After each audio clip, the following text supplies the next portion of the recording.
Hello student, कैसे हो आप लोग? आई होप बहुत अच्छे होंगे। तो आज हम लोग बीएस ग्रीवाल का चैप्टर 18.2 का सोल्यूशन देखने वाले। ये मेरा पार्ट 2 वीडियो होगा। पार्ट 1 में हमने 1 से लेकर 3 तक क्वेश्चन सॉल्व किए थे। नाउ हम लोग अब 4th 5th 6th 7th 8th 9 question हम लोग सॉल्व करेंगे। ओके, तो मेरा अगर आप पार्ट 1 वीडियो नहीं देखे हैं जिसमें हमने 1 से लेकर 3 तक सॉल्व किया है तो आप जाकर प्लीज़ उसे देख लीजिए एंड देन आप 4th 5th 6th 7th 8 आप यहाँ से देख सकते हैं। ओके, तो 4th क्वेश्चन मेरा कहता है कि find the solution of wave equation. Wave equation solution निकालना है, जिसमें हमारा बोल रहा है कि corresponding to the triangular initial deflection triangular है। बोल रहा है कि वेव इक्वेशन का सोल्यूशन निकालना है, जिसमें बोल रहा है कि जो इनिशियली डिफ्लेक्शन है कुछ ट्रिएंगल टाइप का है। ट्रिएंगल बोले तो जैसे यहाँ पे और यहाँ पे मैंने बांध कर रखा है। तो इनिशियली आपको पता है कि इनिशियली मतलब क्या होता है, एट टाइम इक्वल टू 0 पर चेक करेंगे तो 0 पर जो मेरा डिफ्लेक्शन मैंने दिया है कुछ इस तरीके का ट्रिएंगल है, जहाँ से बोल रहा है कि एफ एक्स डिफ्लेक्शन में जो 0 से लेकर एल तक L/2 तक टोटल लेंथ अगर L/L है तो कुछ हाफ पार्ट तक यहाँ का ये जो y बराबर एफ एक्स होता है। ओके, तो y बराबर दिया गया, डिफ्लेक्शन दिया गया है टू के upon L into x and यहाँ L/2 है। L/2 से लेकर L/2 से x तक का जो डिफ्लेक्शन का जो हमारा इक्वेशन दिया गया है इसका ये मेरा दिया गया कुछ इस तरीके से दिया गया। ओके, इसको लिख सकते हैं y बराबर एफ एक्स। ये मेरा होगा 0 से लेकर L/2 तक, यहाँ जो कंडीशन दिया गया उसके अकॉर्डिंग एंड इसके अकॉर्डिंग मान हो जाएगा 2k/L इंटू एक्स एंड इस इक्वेशन y बराबर एफ एक्स यहाँ का हो जाएगा मेरा L/2 से लेकर L तक। इस कंडीशन के अनुसार क्या हो जाएगा मेरा y का मान हो जाएगा 2k/L into L minus x. Okay, तो नाउ इसका हम लोग सोल्यूशन देखते हैं एंड बोल दिया कि इनिशियली वेलोसिटी हमारा क्या है, 0 है, मतलब at time equal to t equal to 0 पर वेलोसिटी कितना है, 0 है। तो नाउ इसका हम लोग सोल्यूशन देखते हैं। इसका हमें पता है कि जब हम लोग इसको जब हम लोग छोड़ते हैं तो हमारा जो वाइब्रेशन होता है कुछ इस तरीके से वाइब्रेशन करता है, जिसका इक्वेशन हमें दिया गया है एंड इसका सोल्यूशन कुछ इस तरीके से हम लोग लाते हैं, जिसका ये एक्स है यानी मेरा वाई फंक्शन होता है। नाउ हम लोग अप्लाई एक बाउंड्री कंडीशन के बारे में पता है कि एट एक्स इक्वल टू 0, मैं फिर से यहाँ फिगर बना दे रहा हूँ। एट एक्स इक्वल टू यहाँ पे 0 है, एक्स इक्वल टू एल पर है, ये मेरा स्ट्रिंग है जो बांध के रखे हुए। तो जब भी हम लोग वाइब्रेट करते हैं तो यहाँ का पोजीशन हमेशा फिक्स रहता है, इसलिए हम लोग कहते हैं 0 at any time equal to 0 and u L है, L comma at any time equal to 0, ये दोनों पोजीशन फिक्स है। यू हमारा क्या डिस्प्लेसमेंट है, यू हमारा क्या डिस्प्लेसमेंट है। यहाँ मैंने यू को मैंने वाई से लिखा है, इसमें कोई कन्फ्यूजन नहीं, यू की जगह पर मैंने वाई लिख दिया हूँ, गलती से हो गया, लेकिन यू को आप वाई समझिएगा। ओके, तो यहाँ पे जब मैं इसका बाउंड्री कंडीशन लगाऊंगा तो देखिए फर्स्ट बाउंड्री कंडीशन वाई 0 कमा एट एक्स इक्वल टू 0, ये एक्स होता है, टी होता है, वाई एक्स कमा टी, तो एक्स इक्वल टू 0 है, टी पर कोई चेंज नहीं। तो एट एक्स इक्वल टू 0 यहाँ के डिफ्लेक्शन हमेशा क्या रहेगा, 0 रहता है, 0 हमने रखा। तो एक्स का मान 0 रखेंगे, 0 तो कॉस 0 हो जाएगा, साइन पी गुने 0 साइन पी गुने 0, इसमें तो कोई चेंज है नहीं, इस टी वाले फंक्शन है, टी वाला फंक्शन। ओके, टी होते हैं तो यहाँ C1 प्लस 0 इंटू ए वाला टर्म है। यहाँ से हम लोग क्या मैंने पिछले लेक्चर में भी कहा था, जब हम लोग एक्स का मान अगर रखेंगे, एक्स का मान रखेंगे तो जो मेरा एक्स वाला जो फंक्शन होता है, एक्स होता है, ये मेरा कैपिटल टी वाला फंक्शन है, तो सिर्फ इस वाले मान को हम लोग 0 बनाते हैं। RHS में 0 है तो यहाँ इसके बराबर 0 करेंगे तो यहाँ C1 ओनली बचा हुआ है, इस टर्म में एक्स का मान रखने पर ओनली C1 रखा है, इसलिए C1 को 0 बनाएंगे। नाउ हम लोग second boundary condition Y L को माटी एट डिस्टेंस एक्स का मान जब एल हो जाएगा तो यहाँ पे y का मान क्या हो जाएगा, 0 हो जाएगा, इस जगह पर 0 हो जाएगा। तो यहाँ पे x का मान l रखेंगे तो C1 का मान 0 हो जाएगा, C1 का मान 0 रखेंगे यहाँ पे तो बचेगा C2 sine p into L, sine p into L, और ये वाला तो t वाला फंक्शन है। तो अब मेरा काम क्या रहेगा कि ये दोनों में से हम लोग बराबर 0 करेंगे, C2 साइन पी एल बराबर 0 के करेंगे। लेकिन हम लोग यहाँ पे कंडीशन देखेंगे, C2 बराबर 0 हम नहीं बना सकते, क्योंकि C2 का मान अगर 0 रख देंगे तो ये वाला पूरा टर्म मेरा 0 बन जाएगा। C2 का मान 0 रखने पर बोला पूरा टर्म 0 बन जाएगा, इसलिए हम किसके बराबर साइन पी एल बराबर 0 रखेंगे। और साइन पी एल बराबर हम 0 का मान आपको लोग को पता है, साइन एन पाई पर 0 होता है, और यहाँ से हम लोग पी का मान निकाल दिए N pi upon L. Okay, ना अब लोग अब इनिशियल कंडीशन रखेंगे तो यहाँ से हमें पता चलेगा कि C1 का मान 0 एंड पी का मान एन पाई अपॉन एल है। तो पुट करने के बाद C1 का मान 0 और एक्स का पी का मान एन पाई, तो C1 का मान 0 पुट करेंगे तो ये टर्म हमारा 0 बच जाएगा, बचेगा C2 sine P into N pi upon x, N pi x upon L, P का मान मैंने पुट कर दिया N pi upon L, P का मान N pi upon L into x. Okay, और ये मेरा तो टी वाला फंक्शन है। ना यहाँ से मैंने देखो, अब इसको मैं यहाँ पे ले जाऊँगा एंड इसको यहाँ पे जब मल्टीप्लाई करूँगा तो C2 इंटू C3, देखो यहाँ पे मैंने लिखा है C2 इंटू C3, फिर इसको मैं मल्टीप्लाई करूँगा यहाँ पे C2 इंटू C4 हो जाएंगे। C2 इंटू C3 को हम लोग AN कहेंगे एंड C2 इंटू C4 को हम लोग BN कहेंगे। ओके, ऐसा मैंने पिछले लेक्चर में देखा है। नाउ जनरल सोल्यूशन अगर लिखते हैं n का मान तो 1 से लेकर इन्फिनाइट तक और समेशन का साइन लगाते हैं AN into this part and this part. यहाँ आप देख सकते हैं कि साइन AN जो यहाँ पे था पहले भी कॉमन था तो मैंने कॉमन ले लिया इसको, तो यहाँ से आप देख सकते हैं कुछ इस तरीके से मेरा AN into cos n by C T BN into sine n by C T बच जाएगा। इनिशियल कंडीशन क्या बोला था कि इनिशियली जो मेरा वेलोसिटी है क्या है, जीरो, यहाँ पे देख सकते हैं। तो इनिशियल वेलोसिटी जीरो यानी कि देखो वाई हमारा डिफ्लेक्शन होता है। ओके, इसको अगर टी से टी वाई अपॉन टी क्या हो जाता है, वेलोसिटी हो जाता है।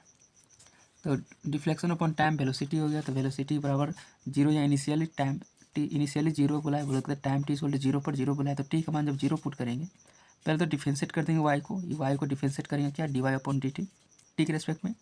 तो ए मेरा एक्स वाला है तो एक्स वाला तो कांस्टेंट हो जाएगा, टी यहाँ पे एन कॉस का डिफरेंशिएशन माइनस साइन और फिर अंदर वाला पार्ट का डिफरेंशिएशन हो जाएगा N pi C upon T. उसी तरह से मैंने इसका भी डिफरेंशिएशन किया। Now D Y upon D T, अब यहाँ पर आप देख सकते हैं N pi C upon T और N pi C upon L दोनों में कॉमन है, मैंने कॉमन बाहर निकाला तो बच गया एन। आई होप आपको डिफरेंशिएशन आता होगा, इसलिए मैंने ज़्यादा इसमें मेहनत नहीं की है क्योंकि हम समझ के चल रहे हैं कि आपको डिफरेंशिएशन आ रहा है। ओके, बहुत ही ईजी था। देखो कॉस का करें तो साइन हो जाएगा, कॉस का डिफरेंशिएशन साइन, सॉरी यहाँ पे इसको ना कर रहे हैं, साइन का डिफरेंशिएशन कॉस हो जाएगा, फिर अंदर वाला का डिफरेंशिएशन करेंगे तो एन पाई सी इंटू एल कॉन्स्टेंट है, बाहर निकल जाएगा। ओके, यहाँ पर देख सकते हैं अब टी इक्वल टू जब जीरो रखेंगे तो साइन टी का मान जीरो, तो पूरा टर्म जीरो, साइन जीरो क्या हो जाएगा, जीरो हो जाएगा, कॉस जीरो वन हो जाएगा तो बचेगा ओनली बी एन। यहाँ पे आप देख सकते हैं कि टी वाला हम लोग टी का मान रखे हैं तो टी का फंक्शन हम लोग जीरो बनाएंगे, तो यहाँ पे देख सकते हैं ए मेरा टी का फंक्शन है, तो यहाँ से हम लोग बी एन को जीरो बना लेंगे, तो बी एन बराबर हो जाएंगे जीरो। नाउ अब सेकेंड इनिशियल कंडीशन रखेंगे। सेकेंड इनिशियल कंडीशन जो क्वेश्चन में दिया गया है आप यहाँ पे देख सकते हैं, जो इनिशियल कंडीशन है, इनिशियली डिफ्लेक्शन बोले तो initial condition at time T equal to zero पर आप यहाँ पे देख सकते हैं एक्स का मान टी होता है वाई, तो एक्स का मान कुछ भी रहे, अगर टी इक्वल टू जीरो तो इनिशियल कंडीशन ले लेंगे।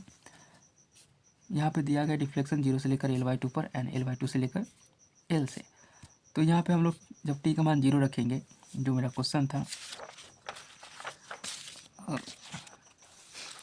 बी एन का मान जीरो रखने पर ही टर्म जीरो हो ही जाएगा, बच गया ए वाला टर्म। तो यहाँ टी का मान जीरो रखेंगे तो कॉस जीरो, टी का मान जीरो रखने पर कॉस जीरो वन हो जाएंगे, बच जाएगा ए एन और ए वाला टर्म बच जाएगा। तो वही रखा ए एन इंटू ई, तो टर्म जीरो बच गया sign N pi x into N. Now यहाँ से हम लोग ए एन का मान निकालेंगे, तो ए एन का मान पहले इसको इधर ले जाते हैं, ऐसे हो जाएगा, इसको अंदर ले लिए कोई दिक्कत नहीं होता है। ए एन का मान यहाँ से हम लोग फ्यूरियर मेथड से निकालते हैं ए एन का मान। ओके, तो ए एन का मान निकालने के लिए हम लोग फ्यूरियर मेथड क्यों लगाते हैं, क्योंकि यहाँ पे समेशन ऑफ एन बराबर एन इन्फिनिट ए एन से लेकर साइन एन पाई एक्स है। जब किसी कांस्टेंट आर्बिट्ररी कांस्टेंट के बगल में अगर पीरियोडिक फंक्शन रहता है एंड हमारा डिफ्लेक्शन वाइब्रेशन मोड में रहता है, जो हमारा स्प्रिंग का जो डिफ्लेक्शन वाइब्रेशन मोड में है, तो यहाँ से हम लोग फ्यूरियर मेथड लगाते हैं एंड देन फ्यूरियर मेथड के अनुसार 2/L ये फार्मूला हमारा हो जाता है। इसको हम लोग लेंगे यहाँ पे एंड इसको लेंगे यहाँ पे एंड ए एन का मान ऐसे निकाल लेंगे। ओके, इसको क्या किया मैंने, ए एन का मान निकालने के लिए इसको मैंने इंटीग्रेट किया जीरो से लेकर एल तक। जीरो से लेकर एल तक क्यों, क्योंकि मेरा धागा बांधा हुआ है जीरो से लेकर एल तक 2/L। ओके, 2/L लेते हैं क्योंकि मेरा हाफ रेंज सीरीज का होता है। Okay, half range full range क्या होते हैं आपको फ्यूरियर मेथड में जो हमने पढ़ाया था फ्यूरियर सीरीज, उसमें जाके आपको देखना पड़ेगा। ओके, तो इतना इंटू ए वाला term sine x into integration है तो डी एक्स। ना इसको इंटीग्रेट करने के बाद इसको जब मैंने इंटीग्रेट किया तो इंटीग्रेट देखो वाई एक्स को जीरो का दो मान है। ओके, एक जीरो से लेकर एल बाई टू, इसलिए मैंने 2k into L into x रखा हूँ, तो ये किसका मान है, जीरो से लेकर एल बाई टू तक, जीरो से लेकर एल बाई टू वाई का मान मैंने ए रखा, फिर एल बाई टू से लेकर एल तक, एल बाई टू से लेकर एल तक मैंने वाई का ये मान रखा।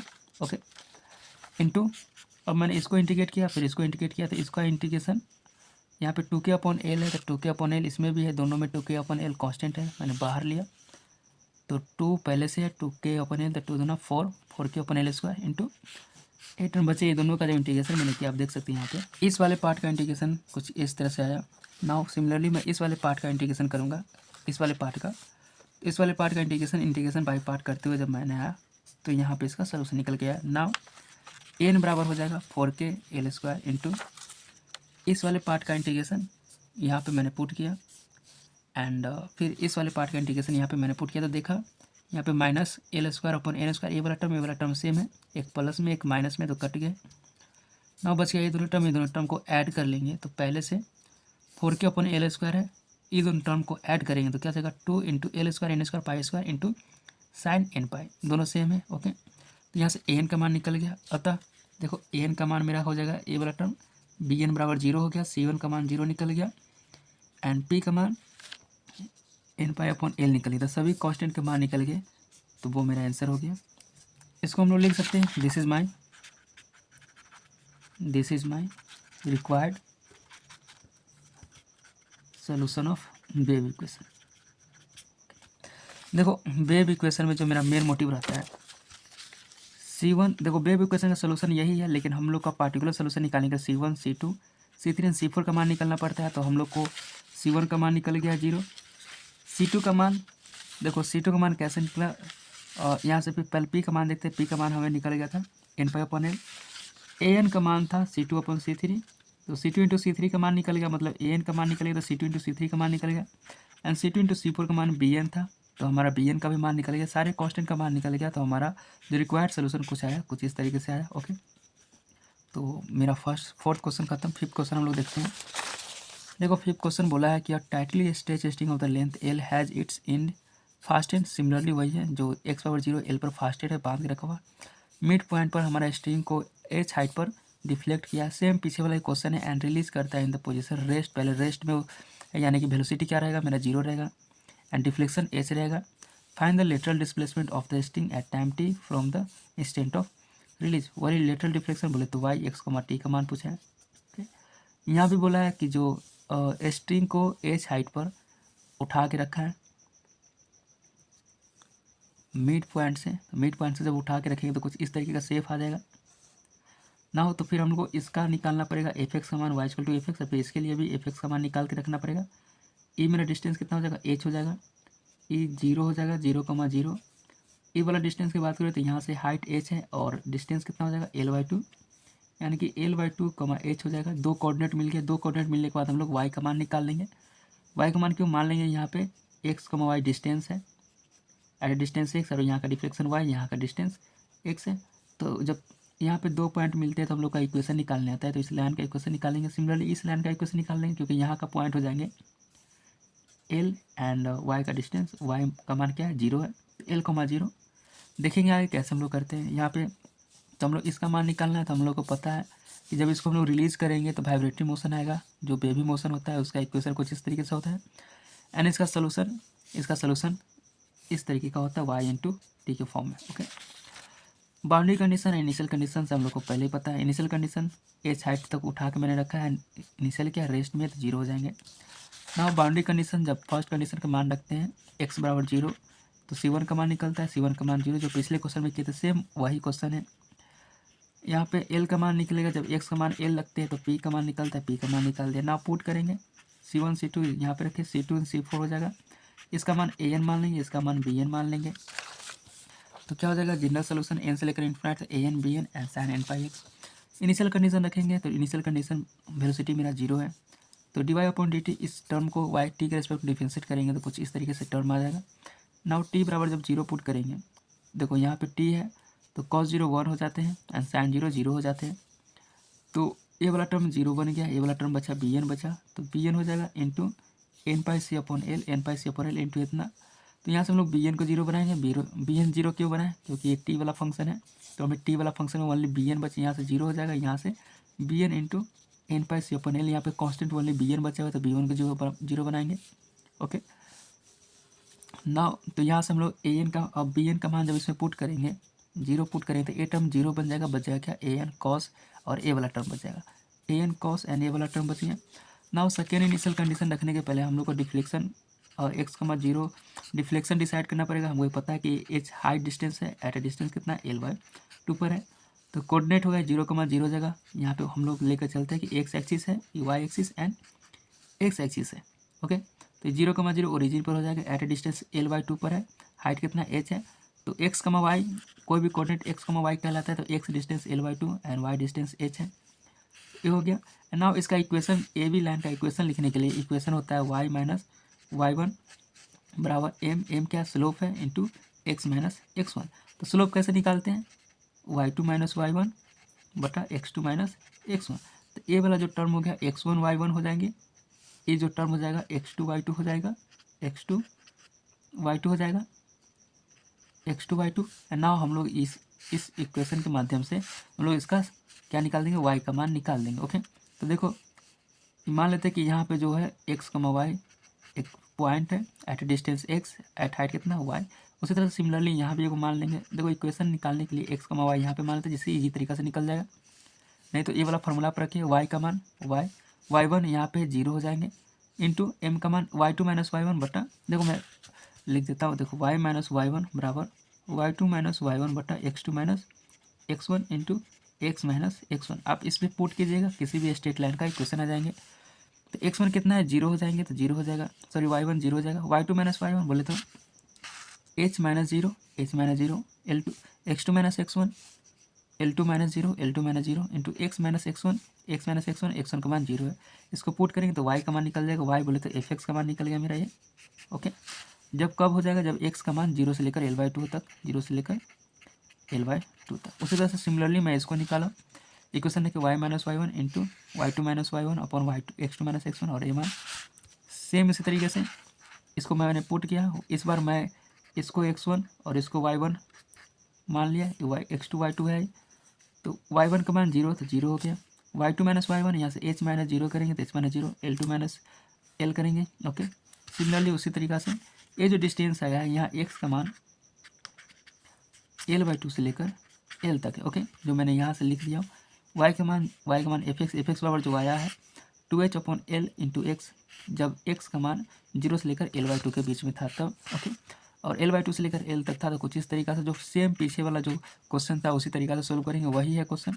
ओके, सेम उसी तरीका से जब सोल्व मैंने किया तो नाउ इनिशियल कंडीशन लगाएंगे, वही डिस्प्लेसमेंट वाला y x का मान 0 वाला, तो x वाला 0 लगाएंगे तो देखो y का मान क्या था, कुछ इस तरीके वाला था, t का मान 0 रखेंगे तो इसका मान 1 हो जाएंगे, cos 0 1 हो जाएंगे, तो बचेगा क्या sin n pi x into L, sin n pi x into L.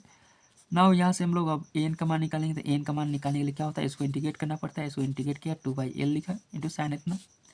ना जब इसको मान रखेंगे, जो मैंने पिछले लेक्चर में देखा, पिछले क्वेश्चन ही देखा, तो an का मान निकल गया, तो नाउ मेरा दिस इज रिक्वायर्ड सोल्यूशन निकल के आ गया, solution of wave equation. Now अब हम लोग क्वेश्चन नंबर 6 देखते हैं। देखो क्वेश्चन नंबर 6 भी सेम उसी तरीके से है, जो मैंने fx बराबर जो यहाँ पे लिखा था। ओके, सेम सभी क्वेश्चन सेम है। देखो यहाँ पे अब 2h अपॉन एल के जगह पर 1 आ गए, तो x ओनली बच गया, 2h अपॉन एल, यहाँ l माइनस एक्स है, तो यहाँ पे 1 माइनस एक्स आ गया। ओके, बस यहाँ पे हम लोग को प्रूव करना है कि u x को टी इक्वल टू इतना, जो मेरा मान यहाँ पे आता था, कुछ इस तरीके का जो मान आता था वो मान यहाँ पे पुट करना है। लेकिन यहाँ पे देख सकते हैं, यहाँ पे बोला कि वेलोसिटी मेरा initial velocity at the release, जिस समय रिलीज करेंगे उस समय जो वेलोसिटी मेरा रहेगा, रिलीज मतलब इतना वेलोसिटी से हम लोग इसको रिलीज करेंगे। तो यहाँ पे वेलोसिटी दे दिया है dy/dt, dy/dt eight time equal to 0 पर जो वेलोसिटी हम लोग रिलीज करेंगे वो इतना है। तो क्वेश्चन के अकॉर्डिंग अगर इसका सोल्यूशन देखा जाए तो x, t, ये x वाला फंक्शन, ये मेरा t वाला फंक्शन हो जाएगा। बाउंड्री कंडीशन ई लगाएंगे तो c1 का मान निकल जाएगा, और ए बाउंड्री कंडीशन लगाएंगे तो p का मान निकल जाएगा। ओके, नाउ अब इनिशियल कंडीशन लगाएंगे ux, t पर। तो क्वेश्चन में दिया गया x जब 0 से लेकर L/2 तक रहेगा, 1/2 है, यहाँ l की जगह पर कितना है 1 है। नाउ 1 माइनस एक्स जब 1/2 से लेकर 1 तक रहेगा, सेम उसी तरीका से देखो दिया गया है। तो हम लोग पुट करेंगे जब t का मान 0, पहले तो हम लोग t का मान जब 0 पुट किए, C1 और p का मान पहले मैंने पुट किया, तो C1 का मान 0 है, C1 का मान 0, p का मान क्या है n पाई मैंने पुट किया। ओके, यहाँ भी n पाई C2 हो जाएंगे। फिर इसका C2 इंटू C3 को an लिखा, C2 इंटू C4 को मैंने Pn लिखा, और ये वाला टर्म को मैंने यहाँ पे लिखा। ओके, सिमिलरली जो मैंने पीछे क्वेश्चन देखा था। नाउ इनिशियल कंडीशन लगाएंगे, t का मान जब 0 पुट करेंगे इसमें, तो cos 0 0 हो जाएंगे, सॉरी cos 0 1, तो an पर जाएगा, sin 0 0 तो 0। नाउ यहाँ पे इसका मान दिया गया है, इसका मान यहाँ पे an आया, तो an का मान निकालने के लिए हम लोग फ्यूअर मेथड का हेल्प लेंगे, फ्यूअर मेथड, और an का मान हो जाएगा इंटीग्रेशन ऑफ, इसको इंटीग्रेट करेंगे 0 से लेकर l तक 2/l इंटू इतना हमको पता है कि 0 से लेकर L तक y का वैल्यू 2 वैल्यू है, एक x है और 1 माइनस x है, तो x वैल्यू 0 से लेकर 1/2 तक है, 0 से लेकर 1/2 तक एंड 1/2 से लेकर 1 तक है 1 माइनस x। ओके, तो इसको इंटीग्रेट मैंने किया है, यहाँ पे आप देख सकते हैं इंटीग्रेशन है, इंटीग्रेट है। इंटीग्रेट करने के बाद जो एक an का मान निकल कर आया है वो है 4/n² पाई स्क्वायर इंटू साइन n/2। तो मेरा an का मान निकल गया 4/n² पाई square into sign n/2। Now second initial condition रखेंगे, a दिया गया है मेरा d2y/dt, टाइम इक्वल टू 0 पर मेरा a मान दिया गया, तो पहले तो डिफरेंशिएट करेंगे। डिफरेंशिएट करने के बाद कुछ इस तरीके से मान आएगा, u को मैंने डिफरेंशिएट किया, u का मान जो यहाँ पे मैंने लिखा, ओके, ये जो u का मान है इसको डिफरेंशिएट करेंगे, सिंपल है, बस इसको डिफरेंशिएट किया मैंने, किसके रेस्पेक्ट टी के रेस्पेक्ट वही पार्शियल है, तो dy/dt, जब t का मान 0 रखेंगे तो a आ जाएगा, t साइन 0 0 हो जाएंगे तो a टर्म 0 हो जाएगा, cos 0 1 बचेगा ये वाला टर्म, ओके, एंड ए वाला टर्म। यहाँ से कांस्टेंट मेरा कितना है, इतना कांस्टेंट है, इसका मान निकाला पिरियड मेथड लगाकर, ओके, सेम उसी तरह से मैंने पिरियड मेथड लगाया, इसको इंटीग्रेट किया, 0 से लेकर 1 तक, ओके। नाउ bn का मान निकला, इसको मान यहाँ पे मैंने भेजा दिया, तो इसको अब इंटीग्रेट करेंगे, सिंपल सा इंटीग्रेशन, तो bn का मान जो निकल कर आ गया -2 cos n/, -1 इंटू n² -π², ओके। तो bn का मान निकल गया 2 n² -π² इंटू cos n/, -1।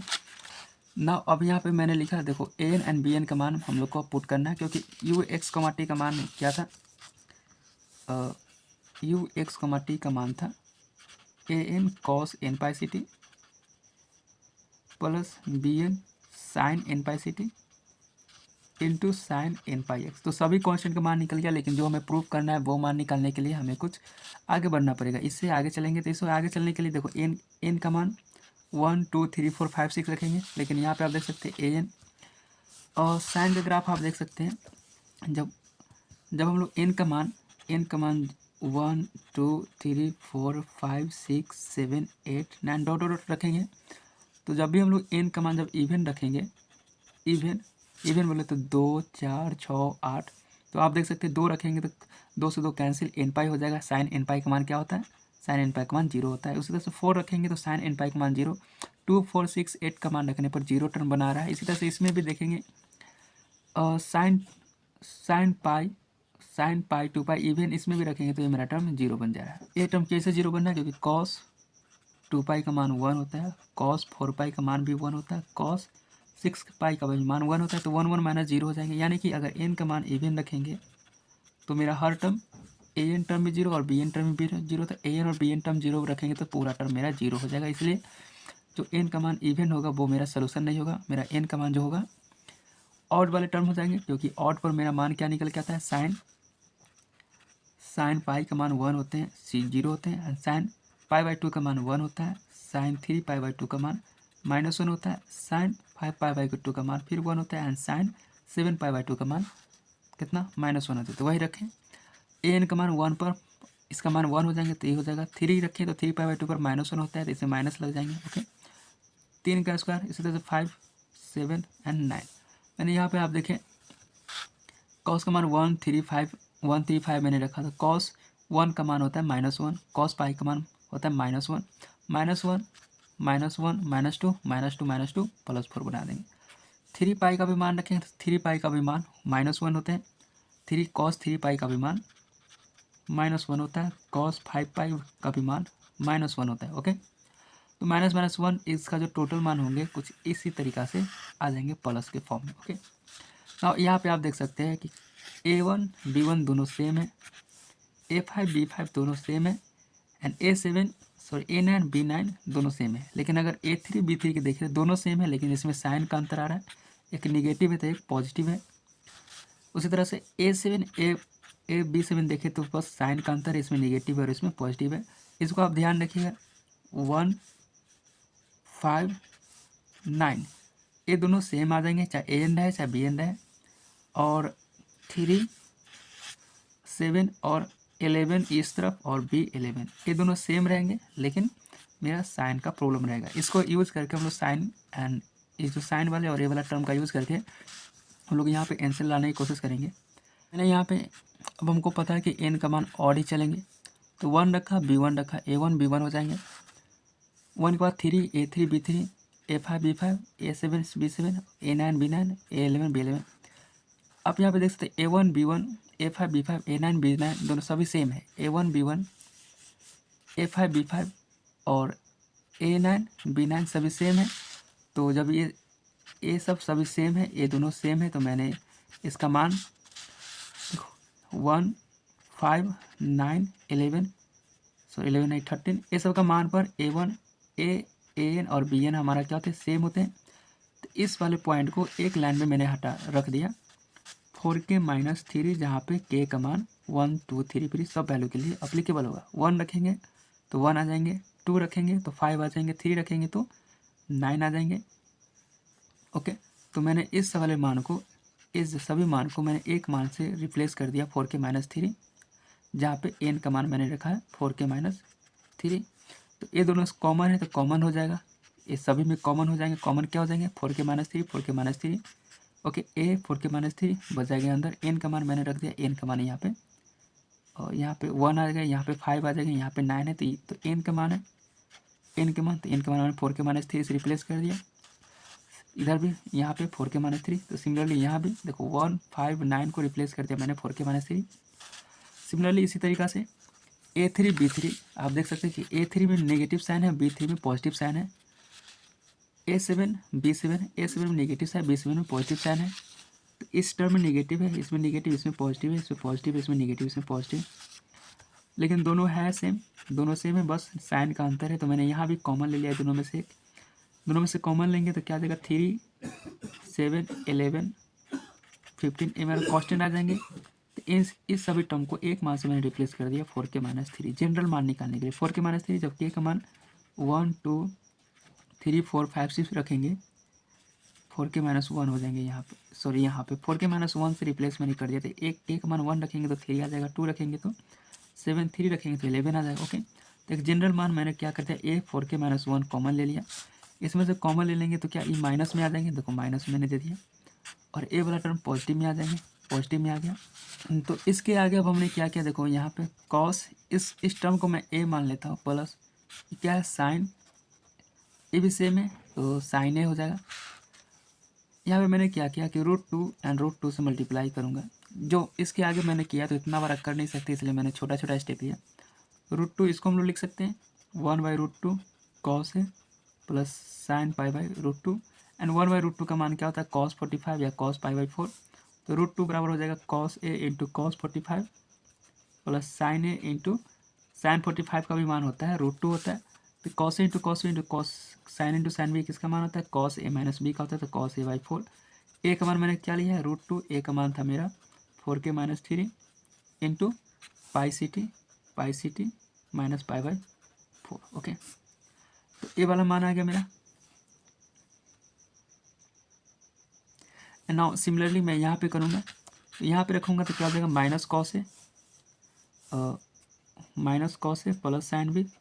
यहाँ पर भी √2 एंड √2 में दूंगा, यहाँ पे √2, तो ये क्या हो जाएंगे कॉस ए इंटू कॉस 45 प्लस साइन ए इंटू साइन 45। यहाँ पे नेगेटिव साइन है तो इसका मान क्या हो जाएगा कॉस ए प्लस बी का मान हो जाएंगे cos A plus B into √2। Okay, B 45 हो जाएंगे तो cos A plus π/4 into √2, and यहाँ पे ए का मान क्या है 4K-1 π/ct 4K-1 π/ct 4K-1 π/ct। Okay, तो यहाँ पे मैंने क्या किया, इसमें भी √2 एंड इसमें भी √2 है, दोनों में कॉमन लिया, और ए 4K-1 का मैंने मान रख दिया यहाँ पे। तो यहाँ पे क्या 4K-3 हो जाएंगे, देख सकते हैं 4K n का मान मैंने 4K-3 रखा इंटू π², √2 कॉमन है तो √2 मैंने लिखा, एंड ए वाला टर्म को लिखा, देखो cos 4K-3, और ए वाला टर्म पहले से ही है, इसमें पहले से ही दे दिए। सिमिलरली उसी तरह से यहाँ से माइनस मैंने कॉमन लिया। ओके, माइनस कॉमन लेंगे आ जाता है। ओके, माइनस कॉमन लेने के बाद क्या हो जाएगा cos A plus minus sine B का फॉर्म आ जाता है, एंड देन जाके हम लोग फॉर्मूला लगाते हैं तो आ जाता है कॉस ए, यहाँ पे भी ए है तो ए प्लस 45 डिग्री का। ओके, तो cos a प्लस π/4 45 का मान ये वाला टर्म, एंड नाउ इसको यहाँ पे देखो 4 2 4√2/π² एंड 4√2/π² दोनों में कॉमन लिया, तो कॉमन लेने के बाद कुछ ए वाला टर्म आ गया, जो मेरा प्रूफ हो गया। ओके।